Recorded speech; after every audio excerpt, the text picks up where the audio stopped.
కూడా మీ గోత్రాన్ని ఒకసారి స్మరించుకోండి.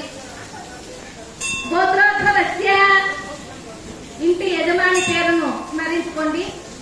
ఒకవేళ మీ ఇంట్లో మీదే పెత్తనమై ఉన్నప్పటికీ కూడా యజమాని పేరు అంటే మీ వారి పేరునే స్మరించుకోవాలమ్మా. మీది ఎంత మాట జరిగినా సరే మీ పేరును కాదు, మీ యజమాని పేరునే, మీ శ్రీవారి పేరునే స్మరించుకోవాలి.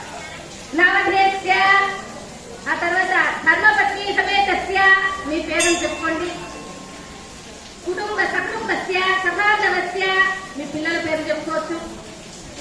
ధర్మార్థ కామ్య మోక్ష చతుర్విధ ఫల పురుషార్థసిద్ధ్యర్థం క్షేమ స్థైర్య ధైర్య విజయాభయ ఆయురారోగ్యాభివృద్ధ్యర్థం పలకండి.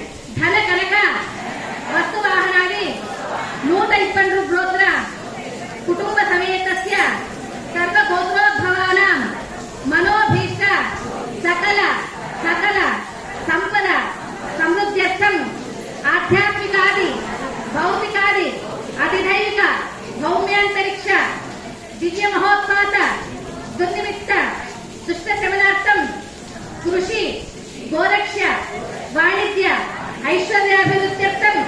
అమ్మ మీరెంత గట్టిగా చెప్తే మీకు అంత వరాలు ఇస్తుంది అమ్మవారు. ఇవన్నీ మీకోసమే, మీ కుటుంబం కోసమే.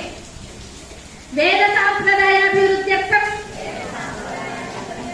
సకులాచార సంపన్నే శ్రీ వాసవి నగరేశ్వర శుభా కటాక్ష సిద్ధ్యర్థం లోక కళ్యాణార్థం మనోవాక్కాయ కర్మభి జ్ఞాన జ్ఞాన కృత దోష పరిహారార్థం శ్రీ వాసవి నగరేశ్వర సమస్త దేవత మహామంత్రానుష్ఠాన సిద్ధ్యర్థం